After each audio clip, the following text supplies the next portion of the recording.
Today we face a very serious multidimensional crisis. This crisis affects all spheres of life. In other words, it is an economic crisis, it is a political crisis, it is a social crisis, an ecological crisis, even a cultural crisis. So the question is there any common thread? That is, can we find any common cause for the various aspects of the crisis? And the answer to my mind is yes. The cause is always the concentration of power at various levels. It is the concentration of economic power which leads to the economic crisis, of political power which leads to the political crisis, and so on. Political crisis is a byproduct of the dynamic of representative democracy. Representative democracy is not a system that was always there. It was created almost about the same time as the system of the market economy 200 years ago, and its dynamic has led to the present situation where it's not even parliaments anymore that take important decisions. It's not even the governing parties, but it is just cliques around the president or the prime minister which take all important decisions.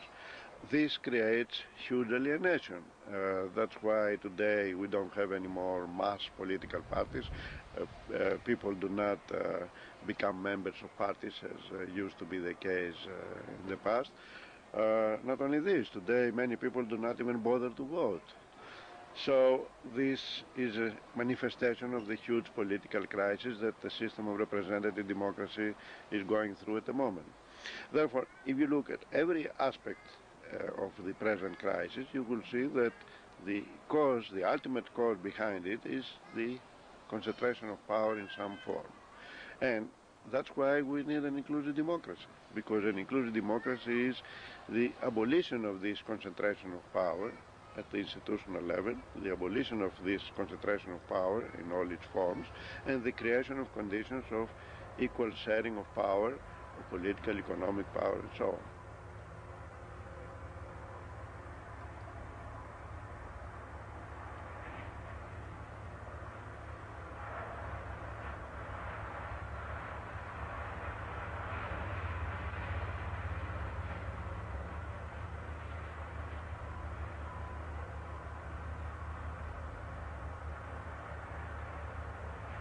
I'm Takis Fotopoulos. I'm a writer and editor of the international journal Democracy and Nature, the International Journal for Inclusive Democracy. And I have been teaching economics at the University of North London in the past for over 20 years. I would like to talk about the project of inclusive democracy. And I would like to start first with what is inclusive democracy? I think it is important to stress that the inclusive democracy project is not just an economic model, but it is a broader political project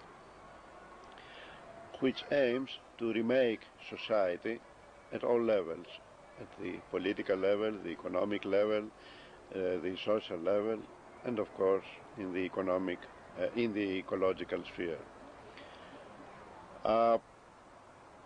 The overall aim of the inclusive democracy project is to create a society in which people determine themselves, in which, in other words, the demos, as it was the classical concept for the people, the demos has overall control over the political sphere, the economic sphere, the social sphere in general.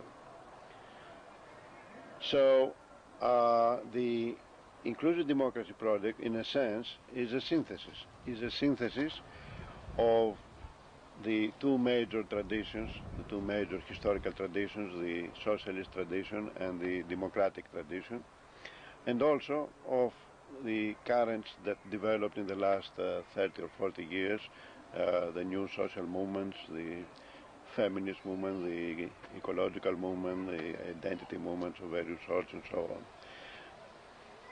In other words, the inclusive democracy project is a synthesis of all those historical experiences uh, of the socialist and also the democratic tradition and all those new social movements.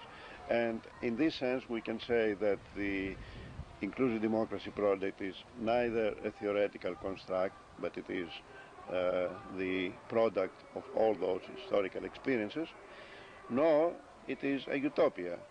And it is not a utopia because there are already trends all around us leading to a society which in various aspects resembles the inclusive democracy society. Uh, there are all over experiments going on with alternative institutions, and whenever there is an insurrection, like for example the recent Argentinian one, we have seen people organizing themselves in general assemblies and trying to organize political and economic life according to principles like the principles that I'm going to explain in a moment are the principles of the inclusive democracy project.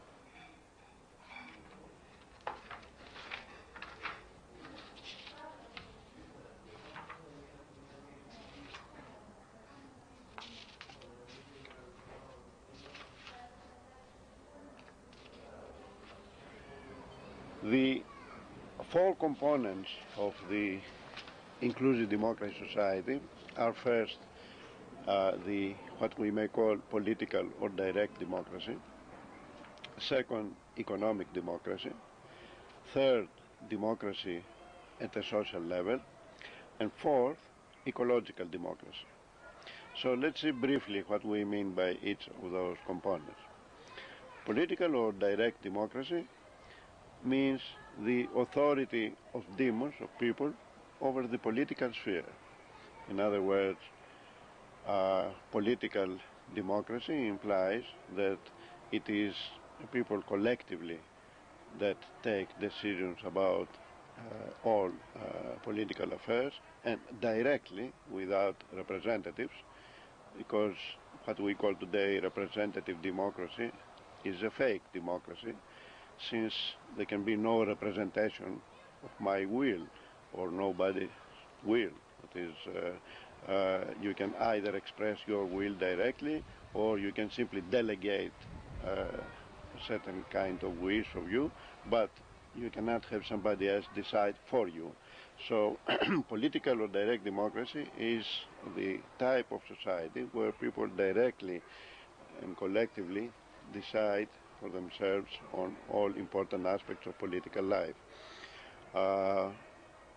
That means that in a direct democracy, every resident in a particular area takes part in the democratic process. We shall assume that usually this could not be a community of more than 30 to 50,000 people.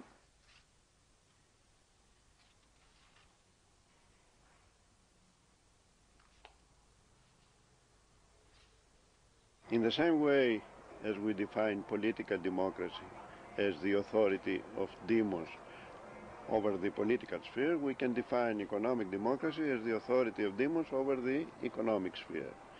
This means that it is the citizen body, that is all people at mature age, which is decided by the assemblies, all people at a certain age decide all major economic, take decisions on all major economic problems, particularly those affecting the meeting of basic needs. In an inclusive democracy, there should be no private ownership of productive resources, of the means of production, but instead the productive resources should be owned by the demos. There should be demotic ownership of the means of production.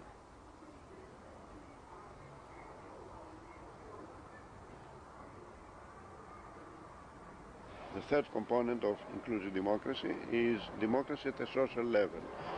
That means at the micro level, at the level of the workplace, the household, the educational place, and so on. In all those places, there should be democracy in the sense that there should be equal distribution of power. There should be no distinction, in other words, between workers working in a workplace. There should be no distinction. There should be, in other words, equal distribution of power between men and women. There should be equal distribution of power between teachers and students or pupils and so on.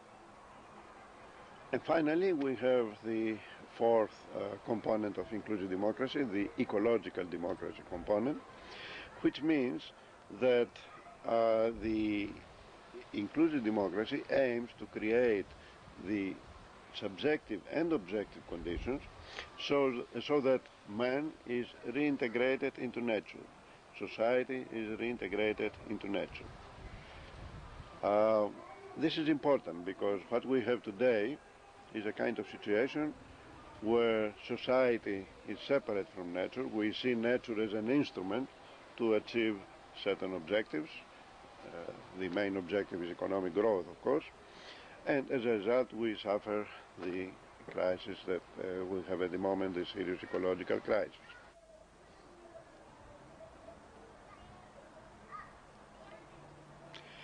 So, having seen what is an inclusive democracy and why we need an inclusive democracy, the next important thing is to see how an economic democracy, that is, how this basic component of inclusive democracy will work, what sort of institution we can imagine that would secure equal distribution of economic power.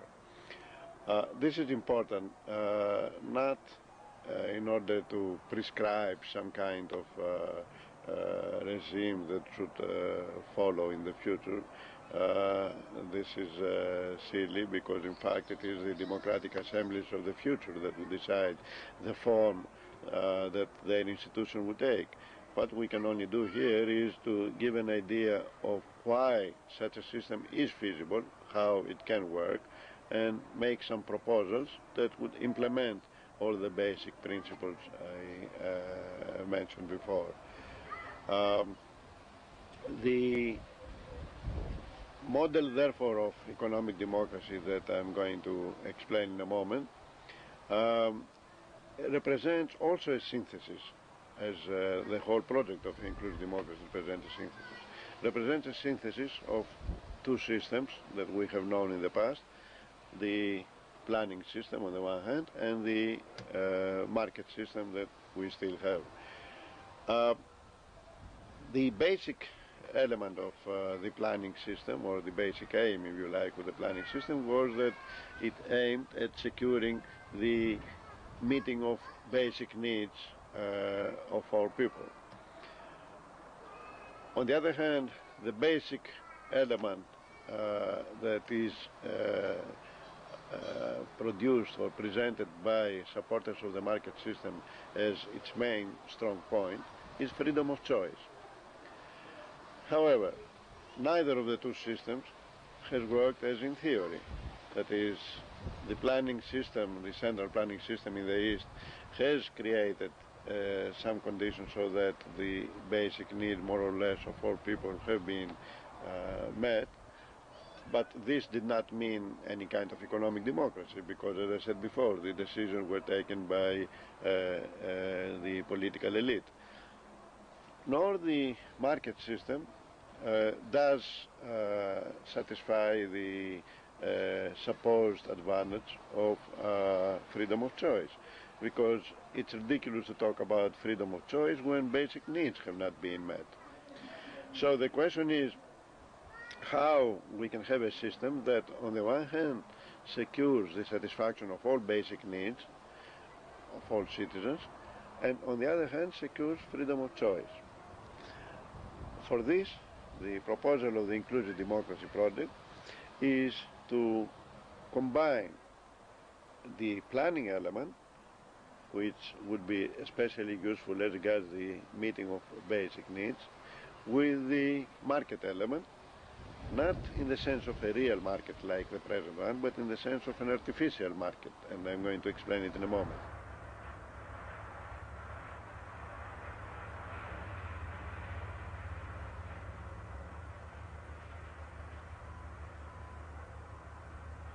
As you can see in this simple diagram, At the bottom of the image you can see citizens decide, and there you can see that it is citizens who decide production, decide consumption, decide work. In other words, all important decisions are being taken by citizens. This is not accidental, because you should not forget that this is a model of the economy which is stateless. In other words, it does not presuppose a state. It's moneyless in the sense that it does not presuppose money in the sense that we know it today. And it is marketless in the sense that there is no real market, but an artificial market, and it is basically citizens who decide. So let's move first to the consumption side of the economy. And there you can see that citizens decide as consumers how to allocate their income, which income comes in the form of vouchers. That is, citizens, in exchange for the work they offer to the society, they are rewarded with vouchers. Now, we may distinguish here between basic and non-basic vouchers. Let's start with basic vouchers on the right. We can estimate the number of man-hours that people have to offer to society, to the community, so that the basic needs are satisfied. The planners, in other words, on the basis of estimates about what are basic needs, and what are basic needs is decided democratically, not objectively, because if you introduce the element of objectivity, then you may easily end up with all sorts of arbitrary decisions.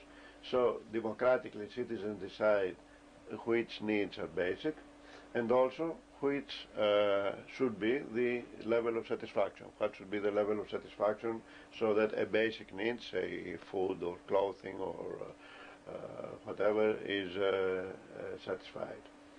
So, on the basis of the size of the population, estimates about the size of the population, and the entitlement of each citizen to a particular basic need, on the one hand, and on the other hand, on the basis of technological averages, we can find out what is the total number of basic hours that should be offered in a community of, say, 30 or 50,000 people, so that its basic needs are satisfied. The non-basic vouchers are issued to citizens who would like to work over and above the minimum requirement that is needed for the satisfaction of basic needs. Let's say that planners have estimated that everybody has to work 3 hours a day so that all basic needs are met. Then if somebody wants to work more than 3 hours, either in the same line of activity or a different one, then is rewarded for this with non-basic vouchers which can use in buying goods and services which are of non-basic nature.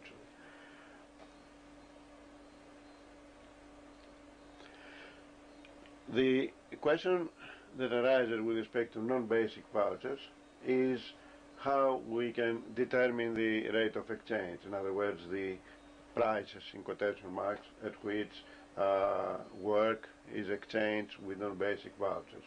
For basic vouchers there is no problem, because everybody has to work a minimum number of hours to meet his or her basic needs. But with non-basic vouchers there is a question of what is the rate of remuneration. Now, here we can take into account, and that's why I talked before about an artificial market, we can take into account the demand and supply conditions of the past.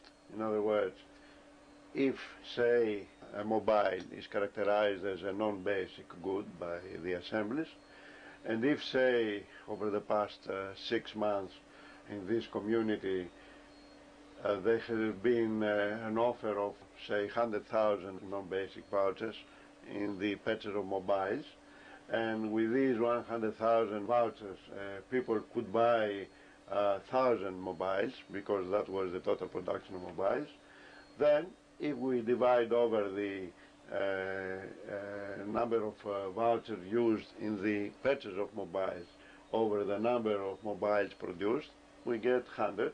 So the price of a mobile is 100 non-basic vouchers. And similarly, we can find out the price of any other non-basic good. In other words, by taking into account what production took place over a period of time, and take into account also what the demand for this particular type of good and service was.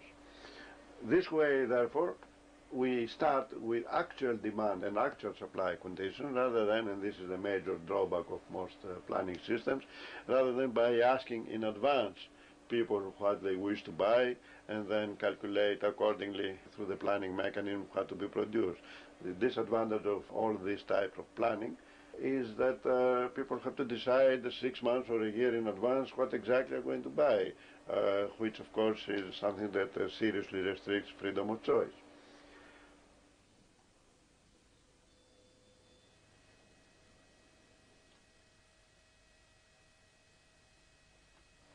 So let's move now to the production side of the economy. As you can see, citizens decide the production targets in demotic assemblies on the one hand and workplace assemblies on the other. Now, demotic assemblies are the most important, perhaps, body of decision making in the inclusive democracy. It is the assembly of the demos, the assembly of the citizen body in a particular area. A demotic assembly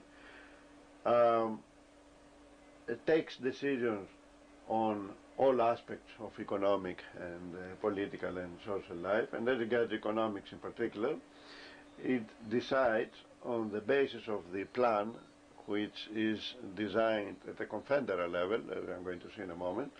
The demotic assembly, on the basis of the confederal plan instructions, which, as we have seen before, estimates what the basic needs would be of the people and how many hours each has to work. So on the basis of these instructions, the demotic assembly give instructions to the workplace assembly, the various workplaces and the workplace assemblies, of what the work tasks are, that is, what they have to produce in order to meet the needs of the people. However, both demotic and workplace assemblies refer to the local level. We have, however, to think that there are also problems of regional or even national or even continental significance and so on.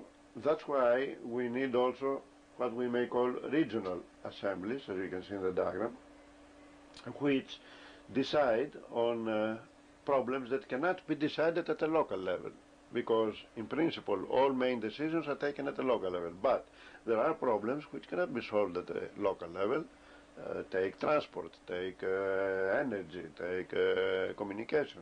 You cannot solve these sort of problems at a local level, so there should be a regional assembly consisting of delegates from the demotic assemblies that not takes decisions. That's important. The regional assembly is an administrative council. It's not a policy-taking, policy-making body. You remember, we have delegates, we don't have representatives. So from demotic assemblies, a number of delegates are elected to the regional assembly in order to implement the decisions of the demotic assemblies.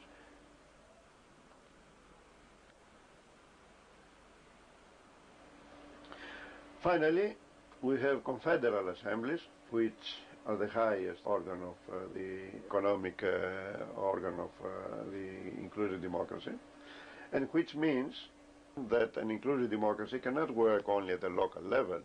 Unless local democracies are confederated in a kind of a confederal inclusive democracy, then it is meaningless to talk about any reasonable allocation of resources. In fact, I could say that the three conditions of economic democracy are first what I mentioned before, the democratic ownership of the means of production. Second, it's self-reliance, that is, each local community, each local demos should be self-reliant, not in the sense of autarky. Autarky is impossible today, but in the sense of relying on its own resources in order to meet as many needs as possible. And the third important principle that is implied by this economic democracy model is confederal allocation of resources. The allocation of resources takes place at the confederal level. In a free society, the question is who is going to do the unpleasant jobs, and how we can meet demand and supply when, say, many more people would like to do jobs that are very pleasant and so on, versus the other type of job. Now, one solution that is being suggested is the idea of job complexes, which means that people can do a variety of work tasks. In other words, we can expand the meaning of the job or a type of job to include as many as possible work tasks. For example, if you work in an office, you can do typing, but at the same time you can be involved in other types of more interesting work in the office, and in decision taking as well, and so on. So in this sense, the job complex idea does sort out the problem of how we choose jobs in certain kinds of activity. But this is not a panacea again. That is, there are types of activity that we can think of where the idea of job complexes may not work, especially when you need a very high degree of training and skill in order to do a particular job. I cannot think of a job complex for a surgeon, say, or for a pilot. I cannot think the surgeon doing also the cleaning or whatever, or helping the nurse doing injections, because that would be a waste of his time and of society's time, even more important. So there should be some other way of expressing the desires of people and as regards the type of work they choose. As regards the non-basic type of work, there is a system that is proposed by the inclusive democracy system that could sort out this problem. But as regards the basic type of work, I think the only solution, if at the end there is a serious mismatch between demand and supply, is either rotation, that is, people do various types of activities on rotation, so that who is going to do hard work like building or mining, then again you can have some rotation. That's one way. Or another way may be that you reward people doing jobs for which there is not much demand with non-basic vouchers on top of the basic vouchers they have to receive anyway. If we move up to the diagram, then we can see that we have on the left the index of desirability, and on the other the prices of non-basic goods and services. These are the two basic elements who determine the rate of remuneration of non-basic work. Why? The index of desirability is a complex index showing the desires of people as regards various types of work. First, as regards the index of desirability, we can design it as an inverse function of desirability, in the sense that the more desirable a type of work is, a type of job is, the less the remuneration is. So that in this sense we can have on the one hand satisfaction of the desire of people, and on the other hand satisfaction of the needs of society, in the sense that for non-desirable works there should be higher remuneration. Say a builder or a miner should receive a higher remuneration than perhaps a university teacher, because the university teacher gets more satisfaction from his work than a miner or a builder. Furthermore, and that's important, we have an adjustment mechanism here at work, because if, say, in a particular type of activity there is not much offer for non-basic work. If, say, there are not many people who would like to do extra work in the production of mobiles again, then that means that this would be reflected in the price of mobile. The price of mobile will go up as production of mobile would fall. Therefore, as the price of mobile will go up, the rate of remuneration will go up, and this could attract more workers in the production of mobiles. So that's, in a nutshell, how this model of economic democracy works. But as I said from the beginning, this is just a proposal to show that it is feasible to have a different kind of society, meeting the basic needs of all citizens and at the same time meeting the demand for freedom of choice. And it is, of course, up to the General Assemblies of the future to decide what exactly the form of their society should be.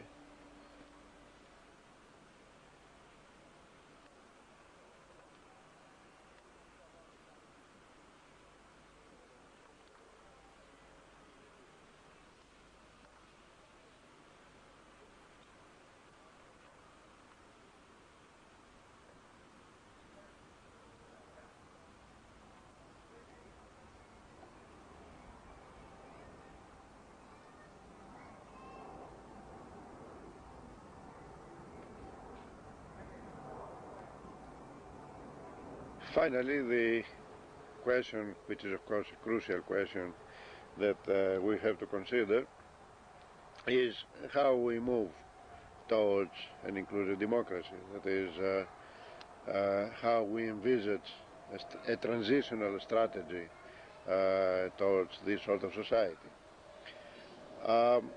I think that the basic principle that should guide our steps is that means should be consistent with ends. Therefore, we need a new type of political organization that would secure the meeting of the basic demands of direct democracy.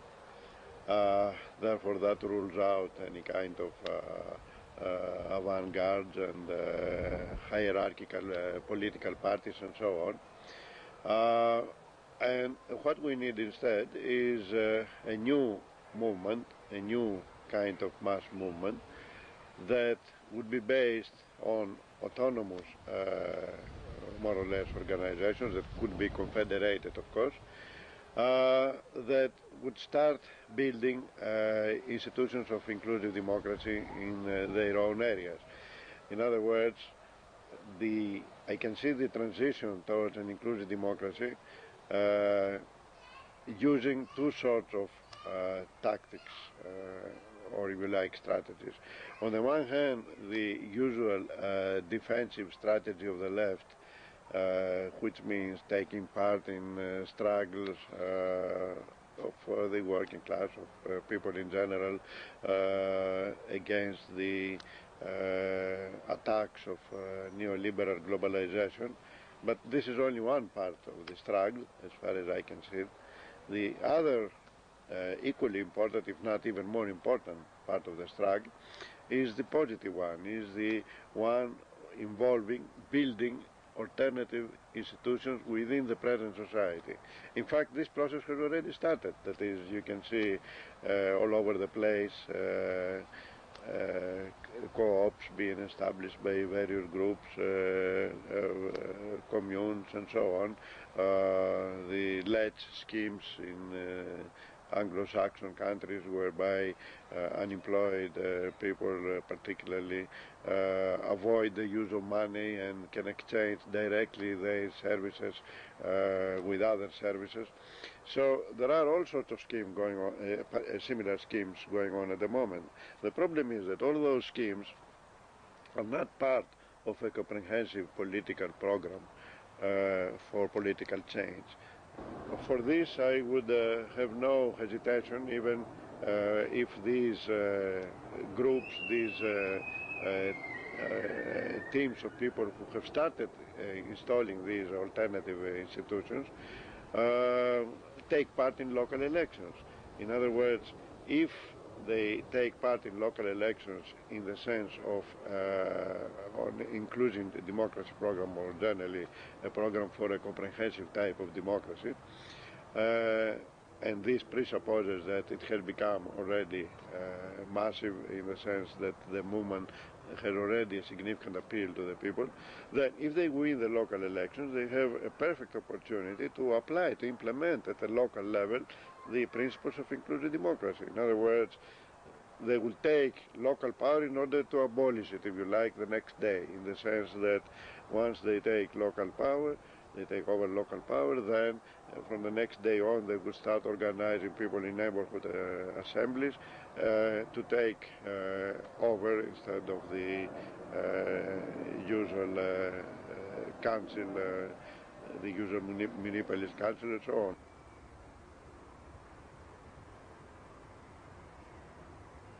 The importance of the transitional strategy of the inclusive democracy project is that the new society would not be established at all unless the majority of the population has already subscribed to this project, unless, in other words, they have already adopted, using the institutions in practice, using the institutions, the alternative institutions in practice, and getting the democratic conscience, unless the majority has already been persuaded in a new society of this type, the society will not come about.